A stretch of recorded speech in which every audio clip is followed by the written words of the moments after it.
This is Cerebral Cinema. Movies of the mind.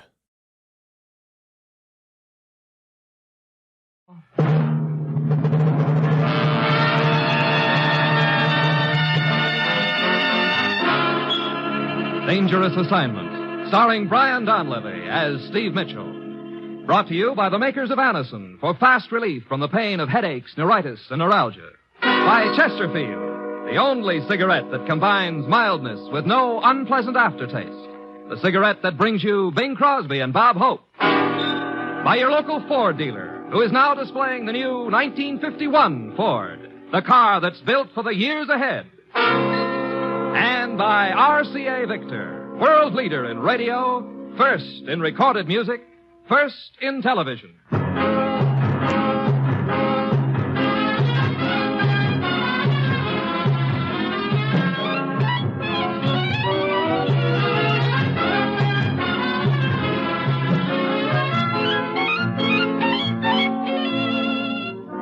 Yeah, danger is my assignment. I get sent to a lot of places I can't even pronounce. They all spell the same thing, though, trouble.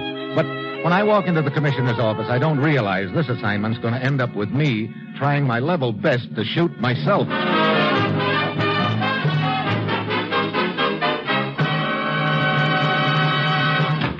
Morning, Commissioner. Ruth said you had an assignment for me. I do, Steve. Ever been kidnapped? Kidnapped? Well, I remember a redhead once who claimed we were out of gas. I'm sure you put up a terrific struggle. Like a tiger at bay. Well, that's all very interesting, but I didn't send for you to hear Chapter 33 of your memoirs. You're leaving for Berlin on the next plane. I'm flying clear to Berlin so somebody can kidnap me? No, you're flying there to find out who's been kidnapping a few other people. You know, I think you better start from the beginning, Commissioner. Steve, apparently there's been a nasty little racket flourishing in our occupation zone of Berlin for some time. It only came to light last night. What kind of a racket, Commissioner? A prominent German named Mueller was kidnapped several days ago. His wife received a ransom note telling her that if she didn't raise the required money, her husband would be turned over to interests in the eastern zone of Berlin. Oh. Apparently, this Mueller had made a few enemies there. I see. Sort of sell Mueller to the highest bidder, huh? Yes, his wife raised the money and Mueller was returned. But when he tried to grab the man who returned him, he was shot and killed on his own doorstep. Look, this is all very interesting, but isn't kidnapping a matter for the Berlin police? What's it got to do with us? I'll tell you why it's all, baby. Apparently, the kidnapper was a U.S. government official. What? Now, look, don't try to tell me you believe that. I'm just giving you the facts, Steve. What's behind those facts could be another story, and I'm convinced it is. But that's what you're going over there to find out. But I still don't see what indicates that a government official is behind it. Here's how the deal was set up. Mueller had applied for a building permit several days before he was kidnapped. Those permits are handled by a special office, which is run under our supervision. A few nights later, a man who claimed he was from that office came to see Mueller. He told Mueller that they needed further information before they could issue the permit, that Mueller would have to come to the office. The next thing his wife knew was when she got the ransom note. Brother, what a sweet mess that sounds like. I've been in touch with Jack Fallon, who heads up the office over there. I've got a preliminary plan set up with him. He'll fill you in on it. And, Steve, get over to Berlin. Work with Fallon, and go anywhere and do anything you have to smash this racket once and for all. Well, that's it. You've got your assignment. Good luck.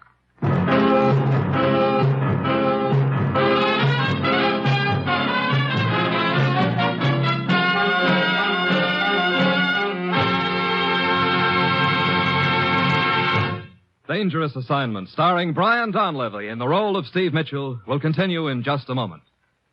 Here is something you should know if you ever suffer from the sudden pain of headaches, neuritis, or neuralgia. It's a way to ease the pain, often within a few minutes. A way that is incredibly fast and effective. It's Anacin.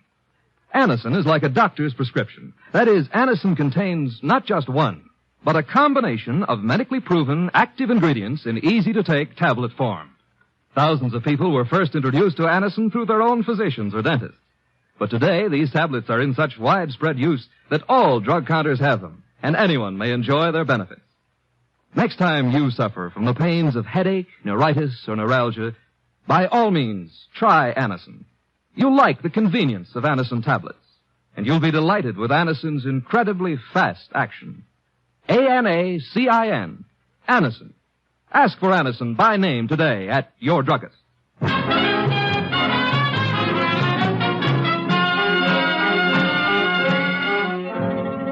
Sure, I've got my assignment. Just a little matter of dropping over to Berlin and trying to smash an innocent little kidnapping racket. And I've got an uneasy hunch that somewhere along the line I'll be running into somebody who'll say drop dead to me and then do their best to arrange it. It's Monday when I land in Berlin and I head for Jack Fallon's office. It's a nasty mess, Mitchell. My theory is that somebody right here in my office has been putting the finger on the victims. These applications for building permits, Fallon, do they contain quite a lot of information about the applicant? Yeah, they do. You see, to do any building in Berlin these days, you got to have a considerable amount of money. That has to be listed on the application. Now, that's the point, Steve. Anybody who has access to those applications could spot the likely kidnap prospects. But how about this business of threatening to turn the victims over to the Eastern Zone? Well, as you can imagine, there are a lot of Germans in our zone who have come out politically against the outfit in the Eastern Zone. Now, you take any 10 Germans with money, and you're pretty sure to find 7 or 8 of them who've made enemies there. I see.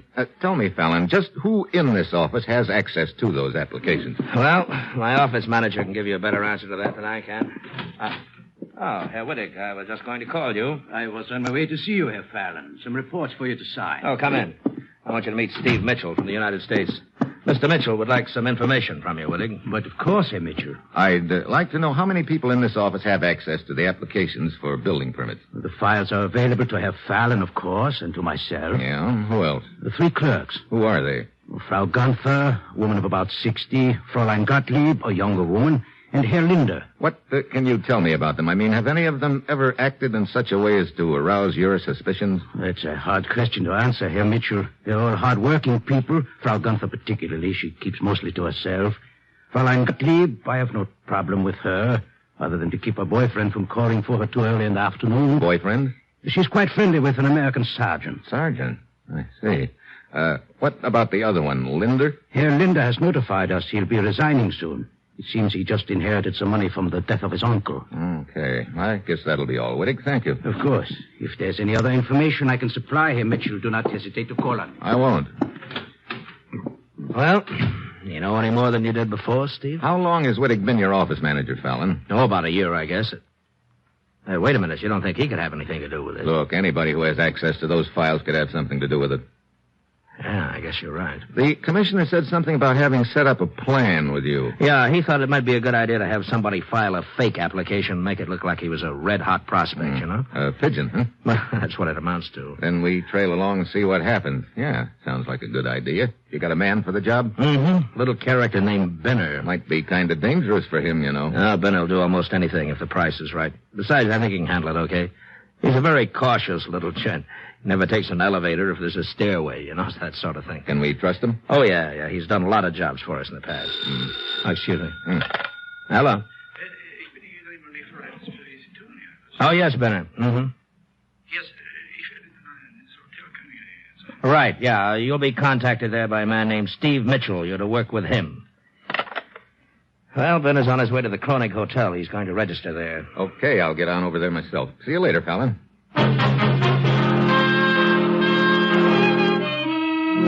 I head for the Kronig Hotel and ask the desk clerk whether Brenner's arrived yet. Herr Benner, yeah. He just started up the stairs. He is registered in room 403. He's going to climb 4 flights of stairs? Brother, he really is a cautious guy. Huh? Skip it. I'm not quite that cautious. I'll take the elevator. I go up to the 4th floor and down the hall to 403. I start to knock on the door, but just then... No! The yell comes from the floor below me. I pound down to the 3rd floor landing. The window at the fire escape is open, and on the floor, sprawled against the door to a broom closet, is a little guy with a few assorted bruises on his face. Benner? You okay? Yeah. Yeah, I'm all right. What happened? Somebody was waiting for me on the landing. Tried to kill me. But when I called for help, he went down the fire escape. Wait. Who are you? Hey, why the gun? I demand to know who you are. Relax, Benner. I'm Steve Mitchell, the guy who's supposed to contact you. I must have proof of that. Here, take a look at my credentials. Yeah. Brother, you don't believe in taking any chances, do you? In this business, to take chances might prove fatal. Yeah, matter of fact, this deal looks like it's a little too fatal for you already. What do you mean? We better pull you off the case. It looks like they're on to you. No, I insist on going on with it. But you're no good to us if they know who you are. It would be a simple matter to enter an application at another name, at another address. My sister lives at 35 Gartenstrasse. I can use her house. I don't know. Herr Mitchell, a deal was offered to me. I accepted it. I insist that the deal stand. Even after almost getting killed, huh? Well, I'm used to such things. I make a good living almost getting killed. Okay. I'll have Fallon rig up another application for you at 35 Gartenstrasse. Then I'll meet you over there, and we'll wait to see who turns up for you. And what will be your plan in case someone does turn up? Well, I'll have a police car with a two-way radio. If somebody calls for you, I'll follow and contact some other cars, and we'll all converge on the spot where they take you to. Mm-hmm. Well, very well. I'll go rig the deal with Fallon. You pack up and get over to the Gartenstrasse address. I'll meet you there in an hour. I go downstairs now to the hotel. Then, 3 blocks away as I'm heading for Fallon's office, I realize Benner forgot to tell me what name to use on the new application. I start back to the hotel. Then I spot the crowd on the sidewalk in front. I speed up. A couple of policemen are trying to push the crowd back. Then I see a body on the sidewalk covered up. Get back here now. Get back. What happened, officer? Man fell out of one of the hotel windows. What?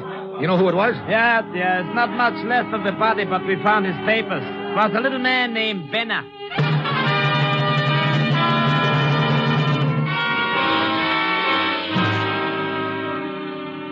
Steve, this is bad. It looks like they were on to Benner right from the start. It sure does, Fallon. He didn't just fall out of that window. He was probably slugged and pushed. Yeah. It must have happened right after I left him. Well, where does that leave us now? I don't know. I put in a call to the commissioner back in the States as soon as it comes through. I suppose I could round up another man to take Benner's place. Yeah, same idea occurred to me. I'll take it. Hello. Steve? Commissioner? What's on your mind? Huh?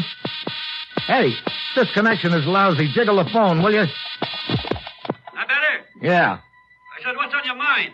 I want to get married. What? You heard me. You're right in the middle of an assignment. You call me all the way from Berlin to tell me you want to get married? Well, a fella gets to thinking about those things once in a while, Commissioner. Now, look. I wanted you to be the first to know, Commissioner. All right. So you're going to get married. Who's the unlucky girl? I don't know. You don't? I want you to pick her out for me. Steve, are you out of your mind? No more than usual. Hey, do we have any female-type agents running around in this neck of the woods? Agent? I get it now, Steve. Let's see. Yes, Martha Kane is just finishing up an assignment in Vienna. Martha? Hey, she speaks German, doesn't she? Yeah. Good. Okay, contact her and tell her to come here to Berlin and go to the Schaft apartment house. There's an apartment there under the name of Schiller. Martha is now Frau Schiller. All right, I'll contact her. What are you up to, Steve? Oh, just cooking up a little gag, Commissioner. If it works, I think we can bust this deal wide open. And if it doesn't work? Well, if it doesn't work, I'll leave you my best hand-painted necktie. You know the one that lights up in the dark? I don't like that. Oh, you ought to be a whiz with it. Now, Steve... See you later, Commissioner. What are you going to do, Steve? We need another clay pigeon to take Benner's place, don't we? Yes, but... Okay, so I've got me the pigeon. You mean this woman, Agent? No, I mean me.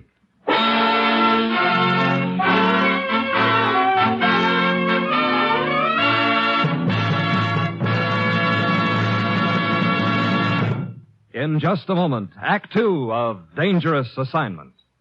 Now we invite you to hear from Bob Hope on his recent visit to Hawaii.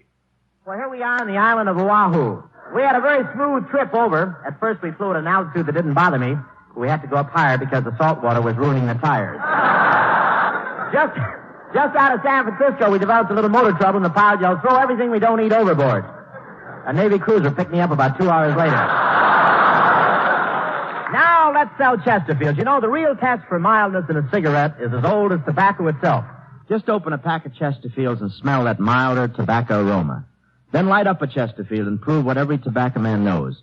Tobaccos that smell milder, smoke milder. So always buy 'em. Chesterfield, my cigarette. Chesterfield, always wins first place.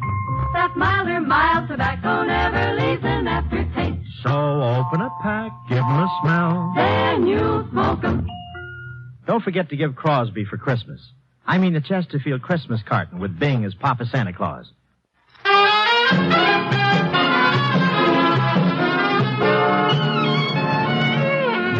And now, back to Dangerous Assignment and Brian Donlevy as Steve Mitchell.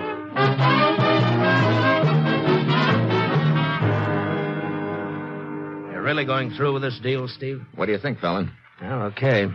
Tell me what you want me to do. Fill out an application in the name of Otto Schiller. That's me. Yeah? Give the Shaft Department address and make me sound like a nice, juicy prospect. Mm-hmm. I just married a wealthy woman. Then stick it in with the other application. Yeah, that way you won't have to be seen around the office. Look, another thing. Can we count on the cooperation of the Berlin police? Sure.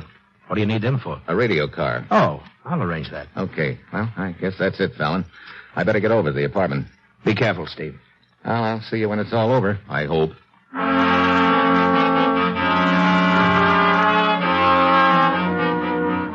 So I go over to the Shaft apartment house and settle down as Otto Schiller, wealthy German. I'm not kidding myself about the various assorted things that could happen to me. All of them bad, but I know it's our best chance of finding out who's running this racket.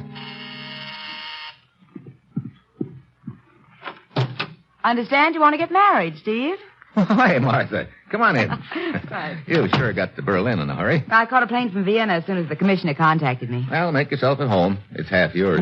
What's the deal all about, Steve? The commissioner didn't give me any details. Not that I mind being Mrs. Mitchell, but... You mean Frau Schiller. Yeah, Frau Schiller. Well, it goes together something like this, Martha. Somebody posing as a U.S. government official has been kidnapping wealthy Germans. If the relatives don't pay off, he threatens to turn the victims over to the Eastern Zone.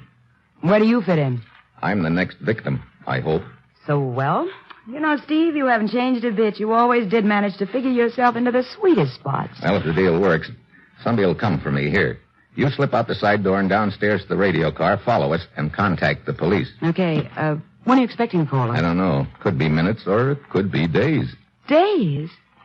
Any ideas on how Herr Schiller and wife are supposed to pass the time waiting? Well, as a matter of fact... Yeah, that's what I thought. Like I say, you haven't changed a bit. We'd better stick to my ideas. Oh? Well, what are your ideas?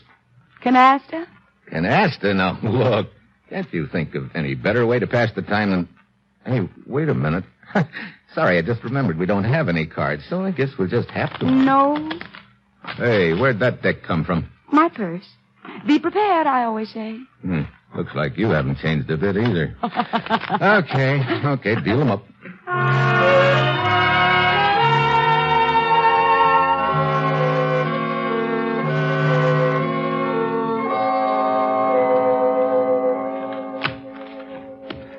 A natural and 5. 3 jacks and I'm out. Swell. I suppose you know that wins you another game. So it does.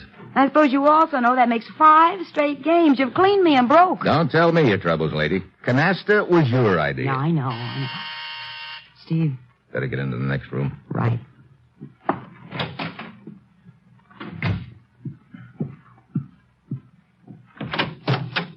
Herr Otto Schiller? Yeah. I'm Mr. Brown from the office that issues building permits. Yeah? Regarding your recent application, Herr Schiller, we need some additional information. I'm afraid I'll have to ask you to come to the office with me. Yeah. One moment. I get my code. Well? This is it, Martha. Ever see the guy before? No, but he's probably just the leg man on the operation. Get out the side door and down to the radio car, Martha, and then follow us. Right. Herr Schiller. Coming, Herr Brown. Be careful, Steve. Remember, I'll be right behind you in that radio car.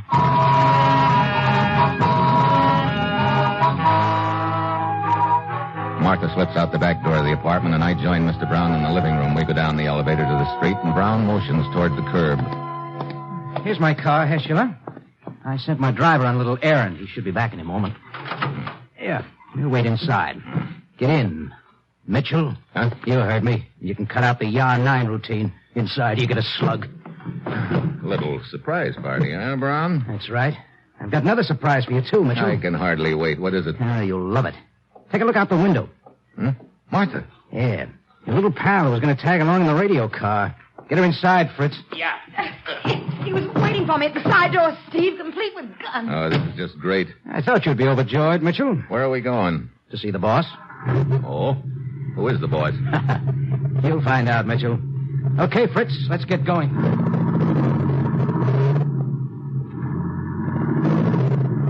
We take us through it.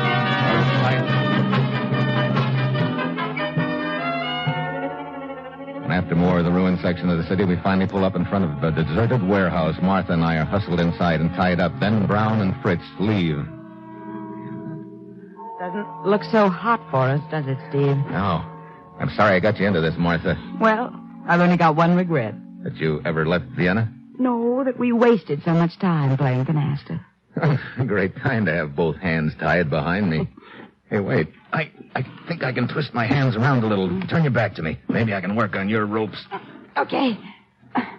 Who do you think the brains behind this deal is, Steve? I'm afraid I know the answer to that now, Martha. Look, they were onto our whole routine about the radio car. Not many people knew about that. Benner knew, but he doesn't count. He's dead. That leaves just you and me and Fallon. Fallon? You think he's the one? Sure adds up that way. Hey, I got one of your ropes loose. Yeah. Wait, I work my hands around a little now. Good, keep it up. But, Steve, if Fallon's behind me... Hold it. Somebody's coming. Keep your hands behind you. Okay. Steve, if they take you and leave me, I'll try to get loose and get help. Well, I brought someone to see you, Mitchell. The boss. What? Hello, Mitchell. Benner. But it can't be. You're dead. You got pushed out of a hotel window. You're right. The real Benner is dead, Mitchell. Real Benner? My name, in case you're interested, is Linda. One of the clerks at the office. Quite right. Yeah, I think I get it now. Benner started up the stairway of the hotel, and you were waiting for him on the landing. You slugged him and started to push him out the window. Then you heard me coming. True. So I concealed Benner's body in the broom closet. You assumed I was Benner, so I decided to go along with it. After you left, I pushed the real Benner's body out the window. And I spilled the whole plan to you. That's how you knew about the radio car routine, huh? Yeah. You have it all figured out now, Mitchell. Too bad it's too late. Huh? So what happens now? I was going to kill you, Mitchell, but now I've changed my mind. Gee, thanks. Oh, you're quite welcome. You see, it occurred to me that the United States agent undoubtedly possesses much information of value to certain connections of mine in the eastern zone of Berlin. What? I think they would pay me a great deal of money for you. Now, wait a minute. So I'm going to take you to the eastern zone. I see. Well, that's a cute little plan, but there's just one hitch in it. And what is that? The borderlines of those zones are pretty heavily patrolled. Just how do you plan on getting me out of this zone? Oh, that's quite simple. I've used the device before. Device? What device? You have been posing as a man named Schiller, huh? All right. We will proceed on that basis. You are a resident of the eastern zone who's had an accident while visiting in the western zone. I'm your doctor returning you to the eastern zone in an ambulance. Got everything figured out, haven't you? Of course. Vaughn? Yeah? You stay here and guard the girl. Fritz will drive the ambulance. Okay. Look, if you think I'm going to let you stuff me in an ambulance and... I had hoped for more cooperation from you, Mitchell, but very well. Vaughn? Yeah. Now, get him into the ambulance.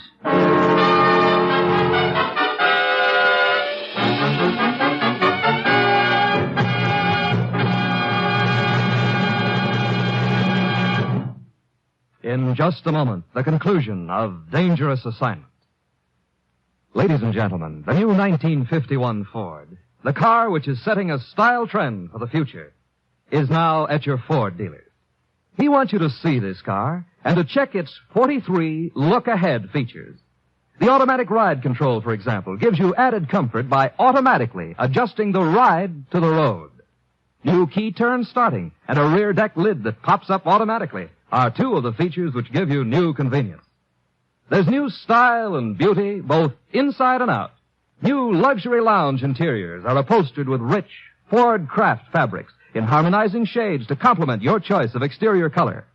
And there's traditional Ford economy, for the automatic mileage maker matches timing to fuel charges with such accuracy that every drop of gasoline is used. None wasted. Visit your Ford dealer soon. Check all 43 look-ahead features. Then test drive the new 51 Ford. You'll agree you can pay more, but you can't buy better.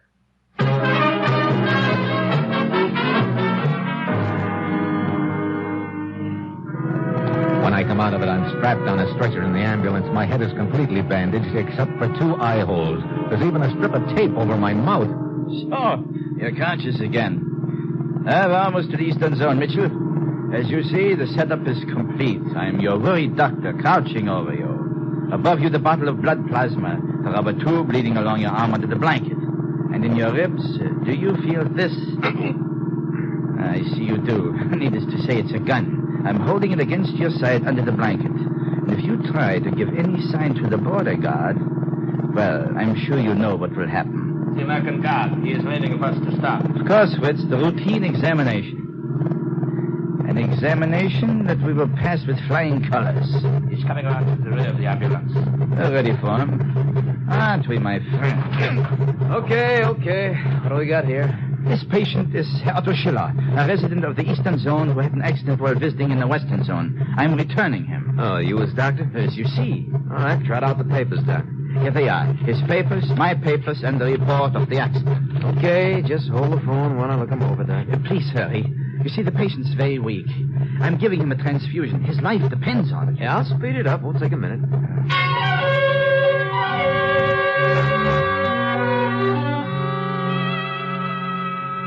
The sergeant keeps nodding as he checks the papers. They must be pretty clever forgeries.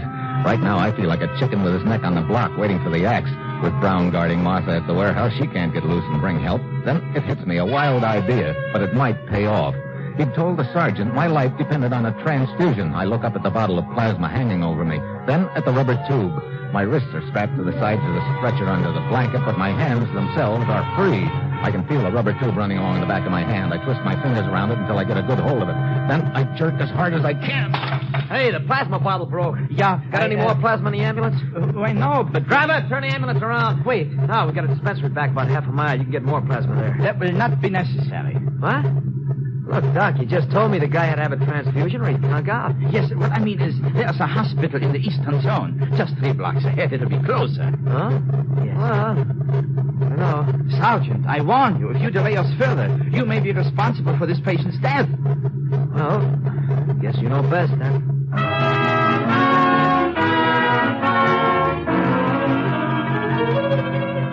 So it didn't work after all. I can feel the gun jam harder into my ribs under the blanket, but I know he won't shoot now. Then another idea smacks me. I may be signing my own death warrant, but it's my only chance now. I twist my hand around and grab for his gun hand. He tries to jerk it away, but I hold on. What's the matter, Doc? You're getting kind of pale. It's the pain of this case. Sergeant, I demand you let us proceed, otherwise my patient will die. Okay, Doc. The sergeant stands back and starts to close the door. It's now or never. I hope I've bent the gun down enough so the slug will clear me, but I can't wait any longer. I jam my thumb against the trigger. Hey! The slug scorches along my back. Gun! Mitchell, you fool! Well, what do you know? A doctor holding a gun on his patient. I will... You'll do nothing, Jack. Joe, grab the driver. That's good. Now, we'll just get this tape off your mouth, fella. You sure ain't acting like a sick guy to me. Thanks, Sergeant, but now give me back my mustache, will it? Who are you? Steve Mitchell, government agent. Ah, getting taken with a well-known ride, huh? Yeah, how about getting me untied? Yeah, sure thing. Got a Jeep I can borrow? Yep. All right. Gonna take somebody else for a ride? I'm gonna pick up a guy named Brown and a girl named Martha at a warehouse. That makes 3 of you. 3's a crowd. We'll bump Brown real quick. Huh? Well, go on. It's getting interesting. What do you do after you dump this guy, Brown? Well, knowing Martha, we'll probably play canasta.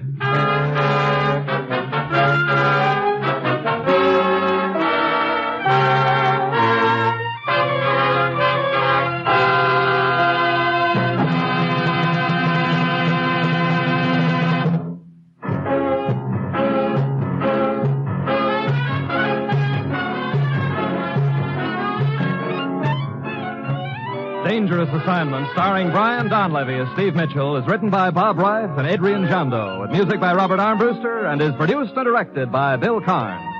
Be with us again next week at this same time, when Brian Donlevy, starring in the role of Steve Mitchell, will embark on another dangerous assignment.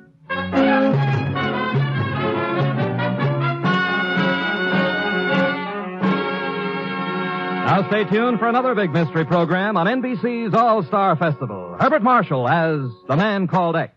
This is NBC, the national broadcasting company.